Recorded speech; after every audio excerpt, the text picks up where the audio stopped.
And in the entire movie, the main actor or actress is the river. So 99% of the time, river in the background. I particularly made sure that the river, Ohio River, is part of the cast members. And this is about the river looking at us, and we are looking at the river. It's a conversation with the river.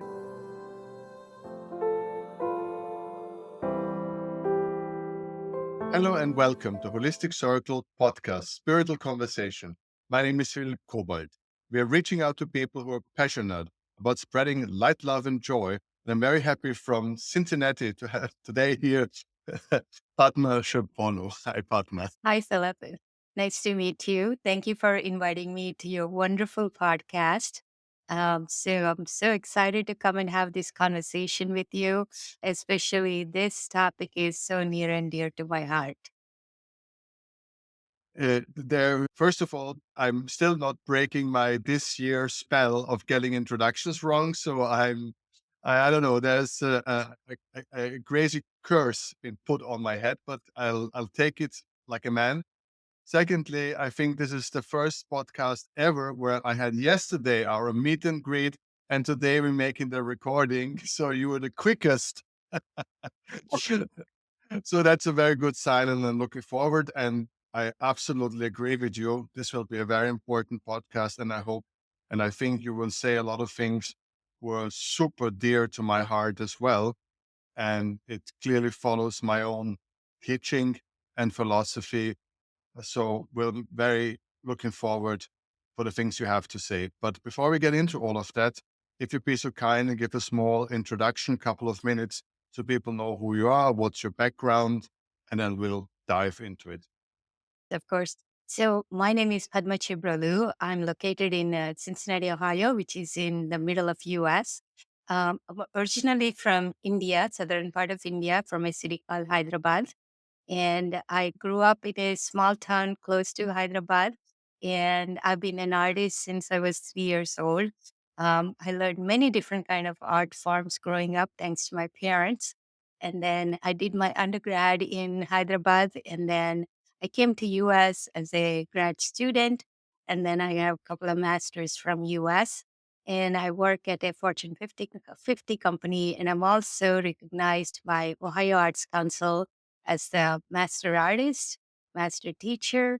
And also, I received the Lifetime Achievement for Ohio Governor's Award in arts education. Arts is biggest passion for me. And I also am a filmmaker. So I wrote, directed, and produced a film called Passage of the River, which won more than 30 awards at the International Film Festival. And this movie focuses on the environmental aspects, and it brings together the movie story in a very artistic way, focusing on the wisdom from all our ancient cultures and indigenous cultures. It's a big thing to put on the table, further rewards, recognition from state of Ohio. And I'm super intrigued. I have to ask, you work for Fortune 50 company. In which capacity? Because you're full blown artist. Are you painting in the, what are you doing at the, Yeah, I work at a local company, and I work in the IT field. So I'm a director of IT in this company. So I had dual careers all my life growing up. I would go to academic schooling in the morning, and then evening and weekends I do arts, all kinds of arts, theater, TV, movies, radio, writing, and dancing and music. So I had this dual life all through my years of growing up, and I continue doing that. And I have two children. They were quite involved, just like me. So it's a family affair, and we love it. I understand you very well because I have at least a triple life and also full blown three careers simultaneously. So I know how it is, but I like it a lot. And I think it's a great life balance when one can get excellence in different things in life and prove that you can do very different things. IT director, and artist, filmmaker, highly recognition, and you can be successful in both ways. So that on its own could be a lovely podcast, but that is not our podcast today. All right, you already started with the movie, and I think this will best to jump right in. I think that is maybe a good idea, and then maybe work our way backwards from where we are right now. Maybe a little bit present that movie that has so much international recognition. You've said like from Venice to, I don't know, just basically the whole world watched the movie and you won so many awards all over for the movie. So maybe let's start there and go backwards. Yeah, definitely. So I've been planning to make a movie for some time, and all things came together. And this movie won almost close to 40 now, 40 awards from 10 different countries. And the name of the movie is called Passage of the River, and it is filmed in the greater Cincinnati area. And we have a beautiful river called Ohio River here. And it was basically filmed at the river banks of the Ohio River. Since I was a kid, I'm very passionate about environmentalism, and I would volunteer quite a bit in the local organizations. So here I volunteer in planting the trees, distributing the trees in the community so people can plant them at their homes or parks wherever they can. And also the river cleaning efforts. I'm a big proponent of it. I engage different people to come and clean the river and understand, educate themselves with about the river. And I have this gift of art all my life. Art is a very powerful way to talk about environmentalism and how to bring that alive in our day to day. What is that individuals can do, how they can contribute to this great cause. So many people intellectually know that they have to help the environment. And we need more trees and more cleaner water and so on. They understand it. But what are they doing about it? Not much. They discuss about it, they intellectualize about it, and they read about it, but actually doing something about it is more important to me. In this movie, we showcase that. And I came to US, I was Can you give very us some examples? Can you give us one or two scenes from the movie? You told something about Bollywood meets local Native American tribes. Just maybe give us a couple of scenes so we understand. And let me give you the story plot. Basically, I'm the protagonist of the movie along with a character called River Bear. And he represents the indigenous cultures who lived here in Ohio. So this movie is very historic based, historically accurate movie because I researched and what happened to indigenous cultures who lived here. I come from India, so it brings the ancient wisdom, history, and modern times together. As a protagonist, I come from India. There's more to it. I'll give you a little bit glimpse of it. I come to US and then my uncle passes away who lives in this town. And he's a naturopathy physician and I'm his lineage, and I'm also a naturopathy physician. And naturopathy is a real medicine based in India, just like Ayurveda. So it's a traditional method of practicing. You're one with the nature. And I come here and I meet all my uncle's friends, and they have a community where they care about the river. They're cleaning the river. There are scenes where we go in the boats and then we go to some remote banks, river banks, and we pick up the garbage basically and the floating things and then put them on small boats and then take them to a huge barge. It's a massive barge.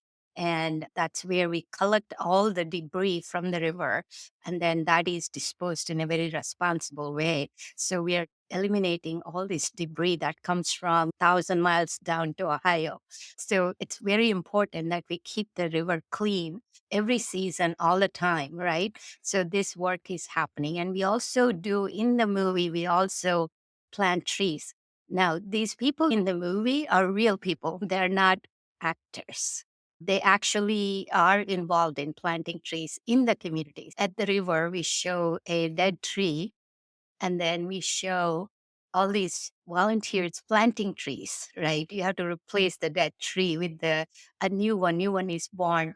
And also we show indigenous cooking where it's very naturopathy oriented, plant-based cooking, and then people hanging out and enjoying each other's company. So those are the kinds of things you can expect. It's very poetically done. It's very artistically done, and you did bring up the Bollywood topic and dancing, of course. So there are three dance sequences. It's not the commercial version of it where 100 dancers are dancing in the background. We don't have the budget for that. But I didn't think we needed all of that bells and whistles. But you will see, I'm a classical ballet dancer. So you'll see some of that happening in the movie. And in the entire movie, the main actor or actress is the river. So 99% of the time, river in the background. I particularly made sure that the river, Ohio River, is part of the cast members. And this is about the river looking at us, and we are looking at the river. It's a conversation with the river. And also the philosophical way is the river water flows, your life goes on, right? So you go through ups and downs in life. So the river flows regardless, right? So those are the kinds of things I brought up, and it's poetically written. So this movie won Best Producer, Best Director, Best Environmental Movie, Best Nature Movie, Best Experimental Movie, Best Social Impact Movie, things like this. So from many different countries. Very excited about it. And currently I'm writing the next movie. So hopefully that'll all come together. But I can see that you check so many boxes that are important for film festivals. It's so clearly that there's so many boxes to have a documentary, which is not a documentary, to have acting with real people, to have a protagonist who is a river. I would really like to know how you signed that contract. It must be tough negotiation. I know how those rivers are like. Exactly, Hard to catch exactly. them. Yes, yes. Ohio River was very easy. She signed the contract. And now Amazon Prime has licensed this movie along with many other commercial channels are coming forward Wow. to license the movie to stream Wow. on their platforms. I'm being funny because I think what you do is speaks for so much for itself. I don't need to lift it up. It's already so high up.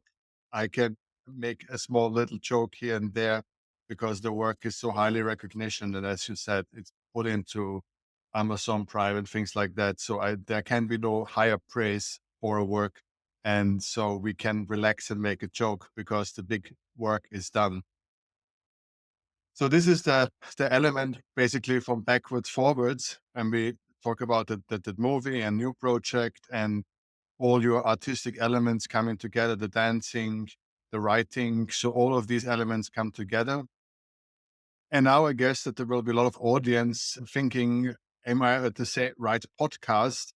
Am I watching Philip? Where is the childhood trauma? Where are the angels? What's going on here? What happened to Phil? So where's the spirituality? And I think it's time to basically take the whale, so to say, from the surprise. And then I ask you, where is this a spiritual podcast conversation? Where is the spirituality? Exactly. So to me, first you had to have inner balance to do anything artistic in your life or just be thrive in this world, not just survive. You want to thrive, right? Life is very precious. Life is very short. So whatever you do, you have to be joyful. So being joyful and happy is a choice we all can make, right? It comes from inside, not from outside. How do you find joy and happiness from inside? Then only you can produce beautiful art, right? Then only you can be a good mother, a good parent, right? A good friend. So that's very important. So everybody has to go through their own spiritual journey, right? Since I was a child, I was very intrigued by the our ancient wisdom, the books, the literature we have, the poetry, the songs we have back in India. And they're all about reaching the higher divine, right? So whatever you name you want to give, please do that. Spirit speaks to you, right? That name speaks to you, right? So choose your name, regardless of the all the names and all the figures are talking to you in the same manner. So find that inner balance. We call it kavach, means a bubble around you, a safety bubble around you. You have to create that safety bubble around you so you will remain focused, you will remain intentional, you remain positive, then only you can contribute to the world, then only you can uplift yourself. So this is very important. There are many things you can do. That's why I'm very intrigued by the ancient culture in US. Basically, it's Native American culture or indigenous culture.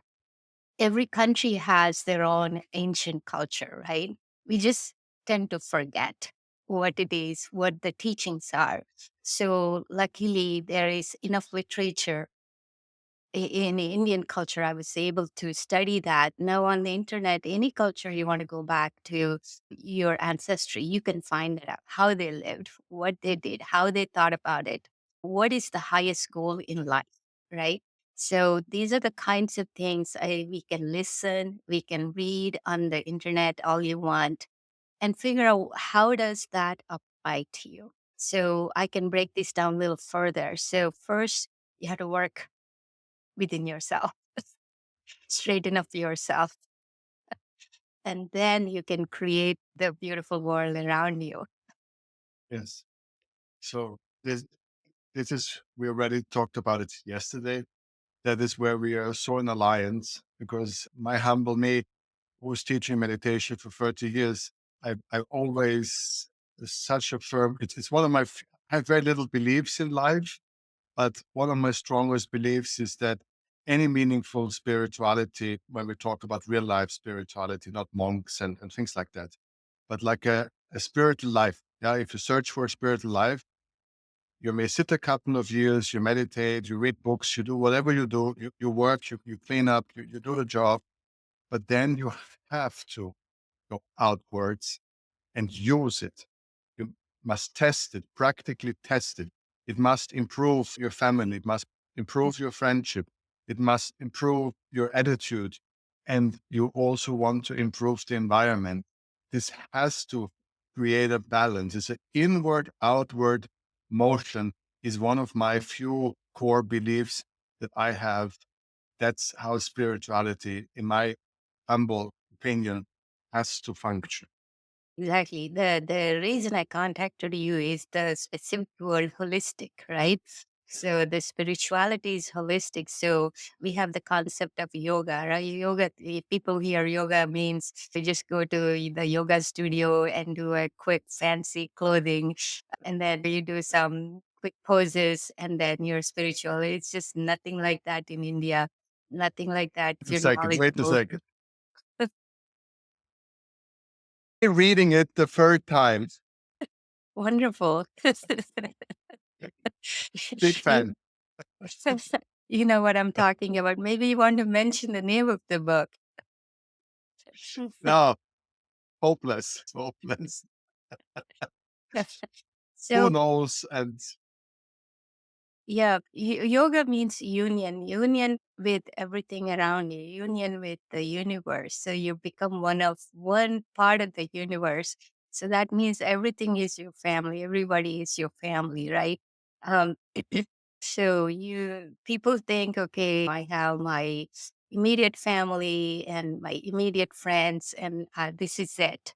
But actually, you have to think about the trees, the birds, and the clouds, and the sky, water, air, all the five elements that you want to think about. They are part of you. They are part of your family. So you need to go beyond this limited thinking and think of the bigger picture, because we all have the capacity and the capability to be in union with everything around us. I think we tend to limit ourselves We wake up, we go to work, we go to school, and then come home and do the same thing all over again, right? And everybody is busy. Being busy is not living. Meaningful living is not being busy and appointments and running around, right? We need to stop and say, am I living? Am I thriving? Am I being one with the universe? Is my inner being is taken care of? How am I going to do this? There are many practical things people can do to develop this within themselves. I have established this place called Cultural Center of India. So many years ago, when came as a student here, people were asking me to present workshops or performances or talks about our culture, our arts, and all of this. And I've been in public speaking all along since I was a kid, public performing. I started this organization because any art form you take is a culmination of many different art forms. Things come together. Cultural Center for India I have established, and then through that we reach out into the community, right?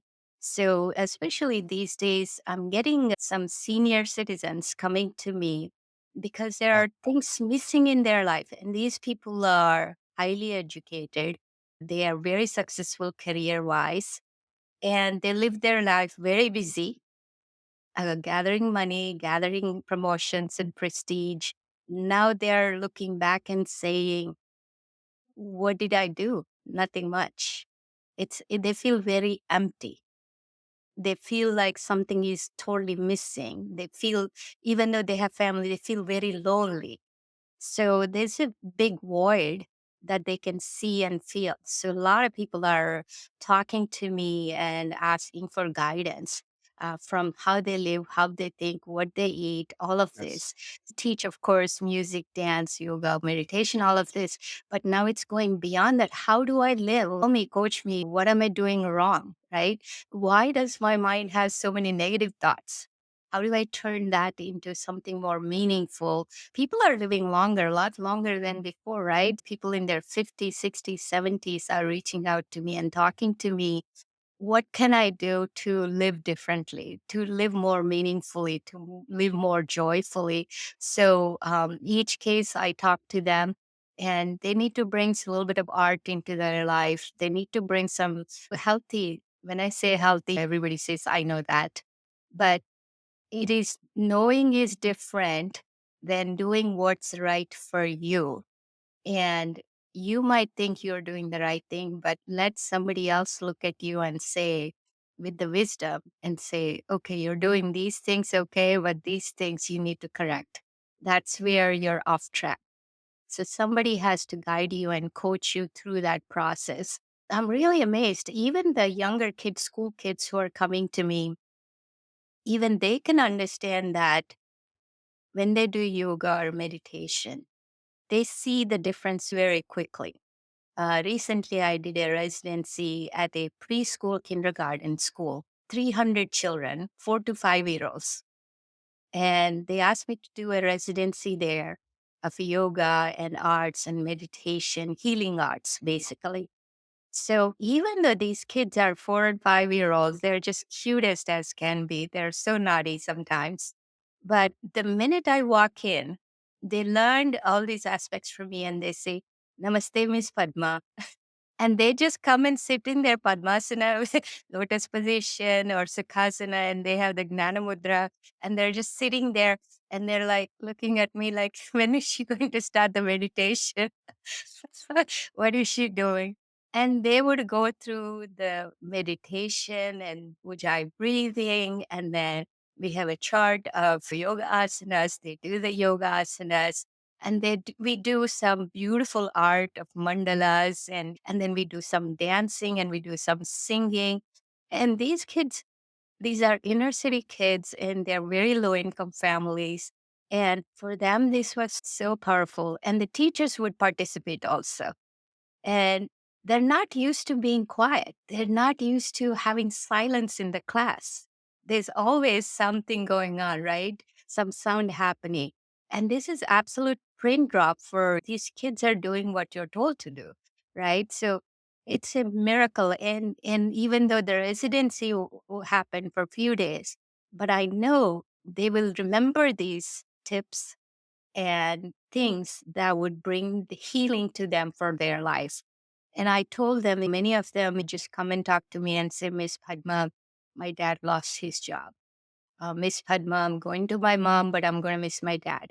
So and they just tell me just like that, what are you going to do? So I just tell them in your room, when you feel stressed out, and they know what is stress, the word stress already.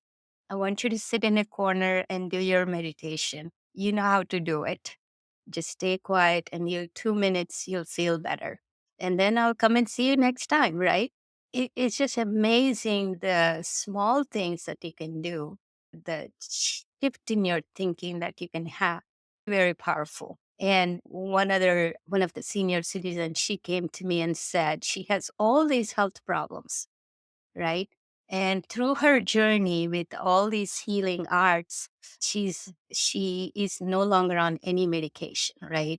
She had all kinds of what do you call depression to internal organ issues. She could not sit, stand, all of this.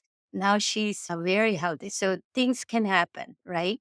People, if they only focus on how do I do live differently, and a lot of people don't even know that there is a different way to live and it's not expensive. It's not something totally different, but through ancient wisdom, through guidance, they can lead this beautiful life that has both inner peace and they can be very productive human beings and participate in creating a beautiful world. This basically covers 20 different podcasts. That's more dense world wisdom here. There, honestly, there are so many things that I would like to go into and talk about, but I just don't even know where to start here. First of all, you talked about the difference that while parts of the Western world has spent the last 150 years developing technology, and they built rocket ships and cancer treatments and unbelievable things. Yes, India has, let's say, a easy 1,000 years trying to work on how to get enlightenment. Maybe they have not developed their own rocket ships in that sense. Maybe they have not made capitalism the way and this and that. India has done great. I know that India has done great contribution to science and mathematics and so forth. But you understand what I'm saying. India spent at least 1,000 years trying to understand the mind, how it works, how to reach a higher level, how to reach a higher being. And while we in the West has been totally focused on technology and capitalism. So that is something that a Yes. lot of people, a lot of people maybe don't see clearly, yeah, right? Because you can look us building a great building and a machine and self-driving robot, and there is some half-naked Indian man sitting and to put it to the extreme, right? Yes. To put it to the extreme. And then you can say, what do you have? Do you have a big house? Do you have a fancy car? What do you have? Right. He said, I have happiness. Yeah. He What's in said, your no. bank account? Yes. And this is the conversation that I so much enjoy. But of course, I think I understand the problems of my points. And Exactly. also in Yeah, the European culture in the past 500s is all about colonizations and acquiring wealth and acquiring things that are materialistic, right? So where can I get more money or riches and bring it all together? So the pursuit was all external. They were very committed to go colonize everywhere and bring it back to their country or their kingdom. So it's a pursuit of wealth. It's a pursuit of external comforts, right? So that's where you see the innovation, technological innovation, which is great. But in that affair, they forgot the inner happiness. The pursuit of happiness was completely ignored. Ancient India, uh, sorry, just to be a little bit more serious and not just making fun all the time. Yes, of course, the West had great philosophers. Yes. and they also developed a lot of social improvements and so forth. It's not like that we just build machines, right? Right. So, but if you look at this from a specific perspective, since the old Greeks, basically our thinking has a lot to do how to build societies, king versus worker, a lot about properties and ownerships, and also self-improvement and things like that. So the cosmic connection Yes. is not displayed in the West. Exactly. Self-improvement, brain improvement, logic improvement, thinking improving, narrative improving. There's a lot in the Western philosophy that is serious and has brought mankind forward. But the specific concept of holistic philosophy, Right. that is something that India has developed over the last couple of hundred years in ways that we did not. Very well said. Very well put together. Great understanding of our culture. Appreciates that perspective, and very honored to hear that. Yes, Indian culture is very advanced. So one thing we say is, "I'm not this body. I'm not this mind." So this is all like. This is sorry. Let's repeat this. Indian culture is very advanced.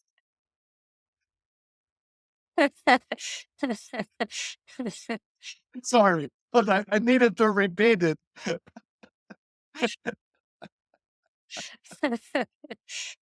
Thousands of years ago, he recognized an individual is not his or her body or his or her mind. Accumulations of food, this is accumulations of knowledge or ideas, right?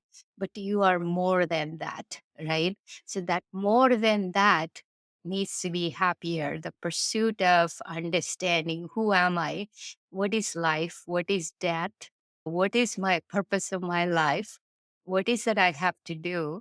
And very relevant to even today and beyond, right? Whatever they wrote and said thousands of years ago is very relevant to how you live, what you say, what you think. So, what is that my duty? Like you said, you don't need money. You see all these aesthetics in India. Gandhi is a big example, right? So, very simple living, but the inner health and outer health is taken care of. So we had all these technologies. So naturopathy living is a technology. Ayurveda is a technology. Yoga asanas, the meditative techniques and mantras. Mantras are not about religious chanting. It's about the sound, healing with the sound. And the more you hear those sounds, the more healing that happens within you, right? When you eat what, when you drink water, all this prescribed living was given to us. When you have rituals, there is a meaning behind every ritual. How does that help you? How does that bring healing into you? How does that create this grace around you, right? Understanding that and bringing that, making it part of your life is very important. And when people come to me, I explain every detail. We are doing this because of this, why I'm doing it, and what's the benefit of this. So when you give that logical explanation, most people buy into it, right? So we have all of that, but people forgot, some people forgot, what does this mean to me? These ancient technologies did exist, and we look at big temples back in India, right? Pagodas, these 1,000 feet tall and intricate designs and beautifully done. And the concept of the rivers, each river is a goddess, and right now, Mahakumbh Mela is going on, the biggest festival you can see where millions of people are gathering, right? It's bringing three rivers together, right? And all the planets are aligning together.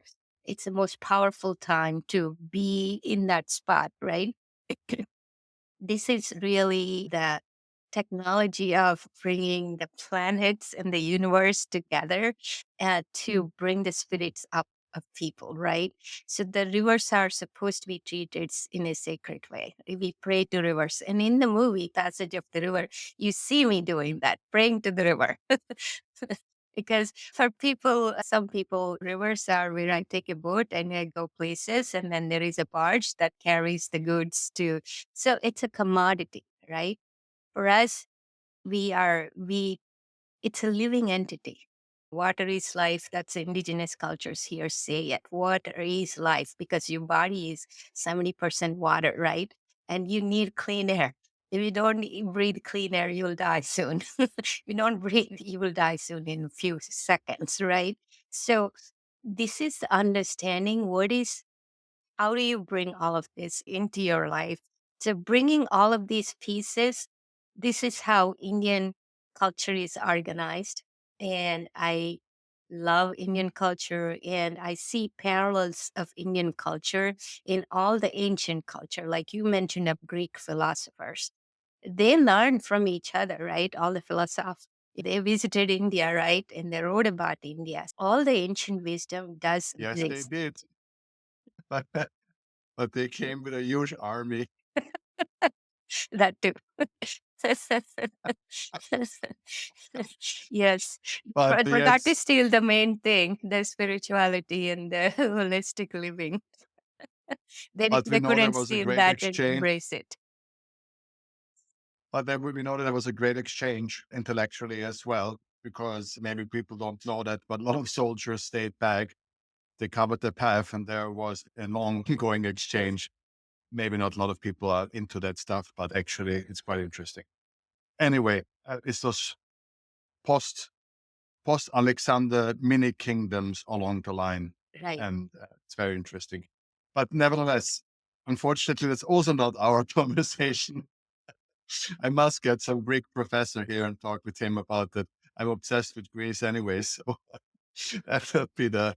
If you think I like Indian culture, you should hear me talk about Greek culture. One of the most influential cultures in the world. Yeah, we learned a lot from Greeks, of course. And of course the Alexander came, but there were a lot of learnings for each other. Of course there were. Of course there were. But so it's anyway hard to talk in 1 hour about Indian culture because it's rather large and has so many influences and so many, which is one of the oldest Christian church in the world is in India. Yeah. We have the whole Islamic and Yeah. also the Islamic spiritualism, which is mainly forgotten or not many people are aware of it. We have beautiful Islamic, you talked about chanting or singing. We have amazing rich culture of Islamic singing in India still alive that sing on those fests in those wonderful ways with those ancient chants. And I'm complete crazy fan about that stuff as well. Exactly. So when I was growing up, I had this very rich life from the point of view. Of course, I'm born Hindu. So we had the Hindu lifestyle at home, and our house was in between three different mosques. All day, every day, they're doing their prayers, right? So I could hear this, and it's just mesmerizing. Their prayers, their chanting was just mesmerizing. I memorized the whole thing, the prayer, right? The entire prayer, and the big, little loud microphones would come, and we just go into that meditative mode. And also, I went to all Catholic girls' schools and Catholic college.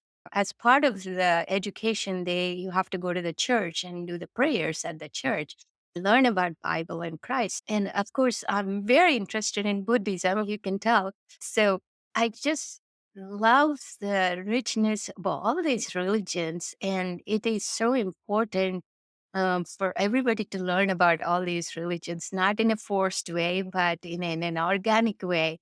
And you would just be taken by the beauty of each religion, right? So it's just fantastic. Yes. So this is a hard break to the modern reality of a American Ohio life, Cincinnati life. So this is a hard break because I guess most probably you were with me that in many countries like India and so forth, religion and spirituality is basically part of the family lunch. It's just as natural as making the breakfast or Yes. driving the kids to school. The temples, it's in and out, and it's just a dynamic part of life. It has Right. its place. It's never in the center. It's never on the side. It's just there. That's it's not a routine. Life is not routine. Life is a conscious way to operate, intentional way yes. to operate. So it doesn't mean a lot of work. You, you just open your mind to what you're doing, make your choices of I'll do this, I won't do this, and be in the moment, right? Instead of just checking the box. I've seen this in a couple of cultures around the world. Interesting again enough. I'm so sorry if I'm going crazy, but Orthodox Greek Orthodox priests, they are such a lovely part of the community. They just drop by people's houses when they know that the kid has birthday. No big fuzzing, no big speeches. They just come, they would drink a coffee, just look that everything is fine, and they move their way. Most natural, most loving and kinding part of their communities. And of course, in so many native cultures where rocks have meanings, if it's in Australia and so forth, and they just walk the paths with the kid. And this is like a prayer, being exposed to these rocks and things like that. And that brings us back to our beginning. Now, I cleverly made the circle, and it brings us back to nature, Yeah, because I think you and me agree that any traditional, natural spirituality, not taught spirituality, felt spirituality, must include the family, the community, and the natural habitat and surrounding, right? If you have love and respect for your children, love and respect for your wife, for your husband, for your neighbors, you have love and respect for the animals and for the trees and for the rivers, things around you, because as you said, we depend on each other. exactly. And so let's bring us back to repeat something we've said, because I hear a lot of talking about spiritual people in America and so forth.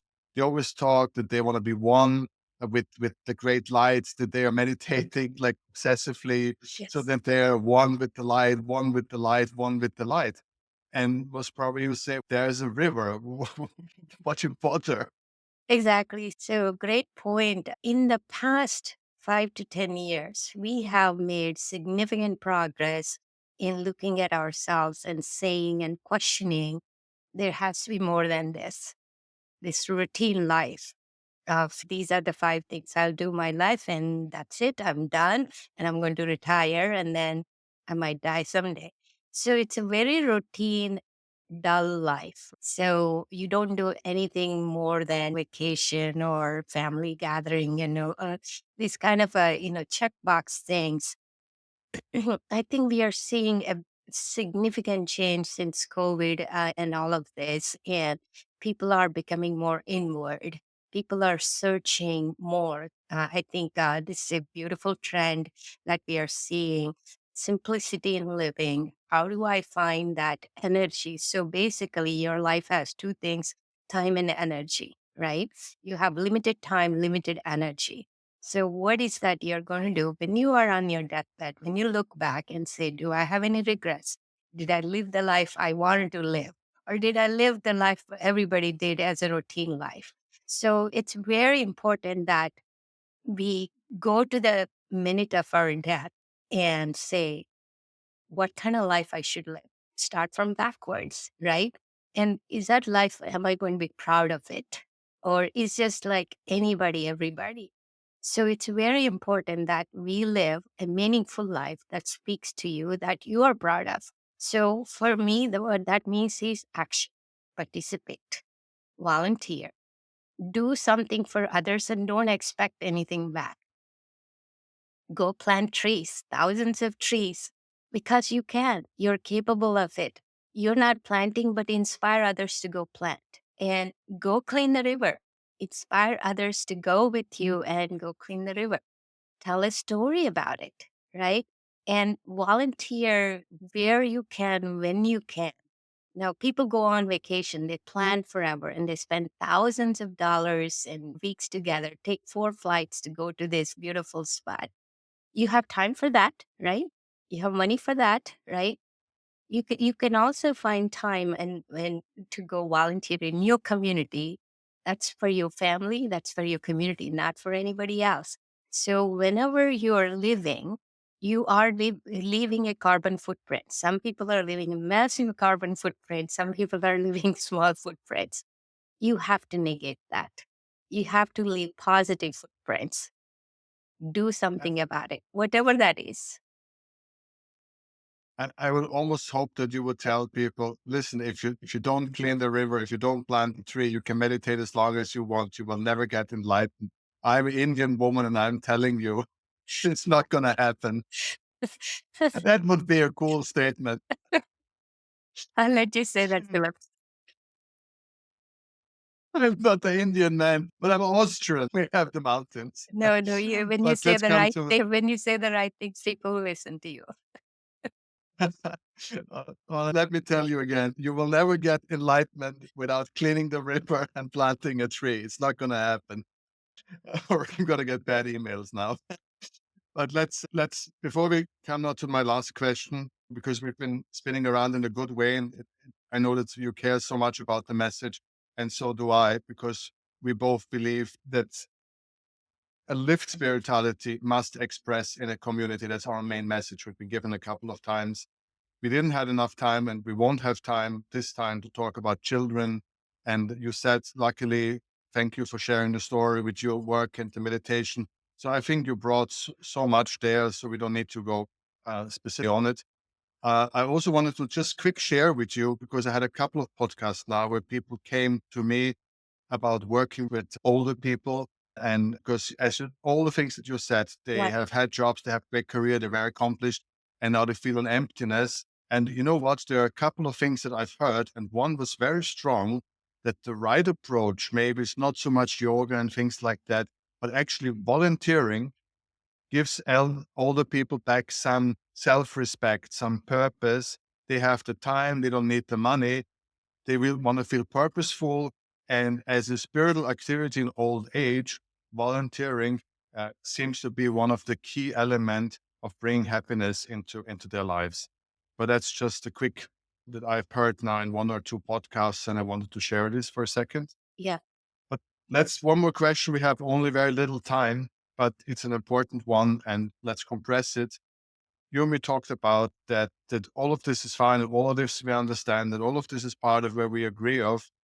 But a lot of people in our time have the desperate need of constant recognition, constant applause.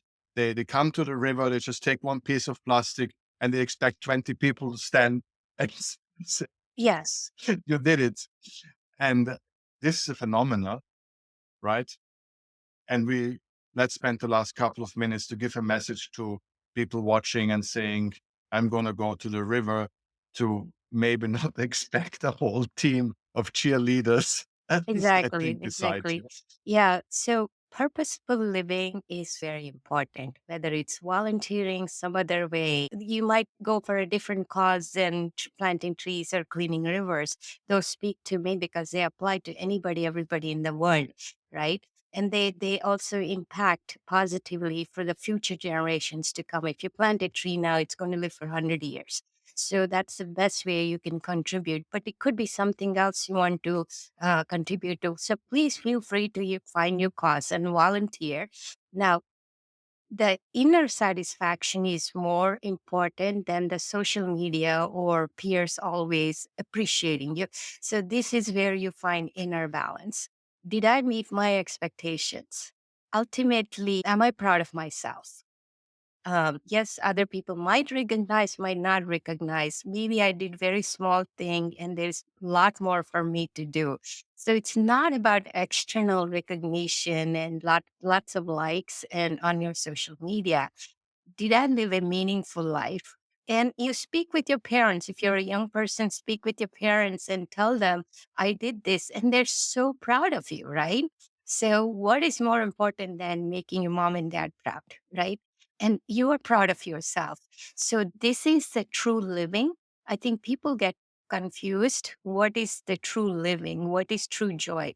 True joy is you're proud of yourself and you feel satisfied, you feel very gratified, and the grace is all around you. That is true living. That's a wonderful ending for this podcast.